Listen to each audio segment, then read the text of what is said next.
पाणीपागर सबुठु गुरुत्वपूर्ण खबर सामना को आसुची 4 जिले में प्रबल वर्षार संभावना ऑरेंज वार्निंग जारी।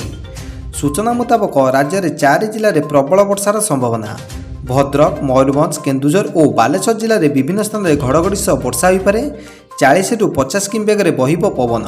एही 4 जिला ऑरेंज वार्निंग जारी करिछि पाणीपाग विभाग। खाली यही 4 जिला नुहे उपकूल और आभ्यंतर ओडिशा रे विभिन्न स्थान में घड़घड़ी सह स्वल्परू मध्यम धरण वर्षार संभावना अछि। बालेश्वर, भद्रक, जाजपुर, केन्द्रापड़ा, कटक, जगतसिंहपुर, मयूरभंज, ढेंकानाल, अनुगुल, खोर्धा, पुरी, नयागढ़ विभिन्न स्थान में स्वल्परू मध्यम धरण वर्षा हो पारे बोली पाणीपाग विभाग सतर्क कराइछि।